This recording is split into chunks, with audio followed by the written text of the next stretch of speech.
नमस्कार शेतकरी मित्रांनो, कांदा उत्पादक शेतकरी बांधवांसाठी आताच्या क्षणाची सर्वात महत्त्वाची आणि मोठी बातमी. अवकाळीची भीती, दुसरीकडे बाजारात दर नाही. कांदा या ठिकाणी बघितलं, कांद्या बाजारात दर का नाही, कशामुळे नाही, काय महत्त्वाचे कारण आहे आणि शेतकरी बांधव कांद्याला भाव नसल्या कारणानं सध्याची परिस्थिती काय आहे, काय करत आहे, संपूर्ण बातमी जाणून घेत आहोत. शेवटपर्यंत नक्कीच बघा. व्हिडिओ जर आवडला तर नक्कीच लाईक करू विसरू नका. तुम्ही चॅनलवरती नवीन असाल तर माझ्या शेतकरी यूट्यूब चॅनलला सबस्क्राईब करून दुसरा बेल आयकॉन म्हणजे घंटा असू नका, जेणेकरून माझ्याकडे नोटिफिकेशन तुमच्यापर्यंत पोहोचत ते स्क्रीन शक्य आहे. एकीकडे अवकाळीची भीती, दुसरीकडे बाजारात दर नाही. कांदा साठवणीकडे शेतकऱ्यांचा वाढला कल.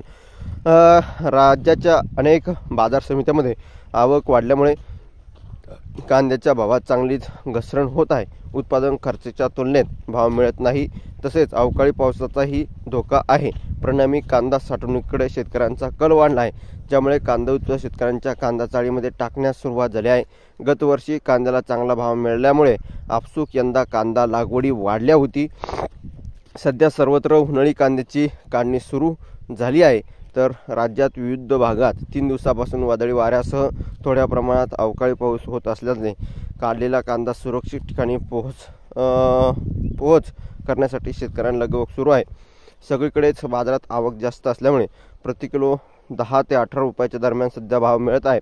भावातील घसरण लक्षात घेऊन काढलेल्या कांद्याची साठवणूक काढण्यासाठी शेतकऱ्यांची धाराशिव धावधाव सुरू आहे. सुसज्ज कांदा चाळ नसणाऱ्यांना शेतकऱ्यांनी शेतामध्ये उवळी लावली आहे, तर काहींनी कमी खर्चात तात्पुरती व्यवस्था करत कांदा साठवण या ठिकाणी करत आहे.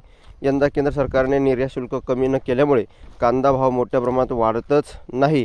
आता काही दिवसापूर्वी निर्यात शुल्क कमी केले, मात्र तोपर्यंत मोठ्या प्रमाणात कांदा बाजार समितीमध्ये होऊ लागली आहे आणि त्यामुळे एकंदरीतच काही त्याचा फायदा झालेला नाही. धन्यवाद. लाईक शेअर, जय महाराष्ट्र, जय शिवसेना, सबस्क्राईब करा.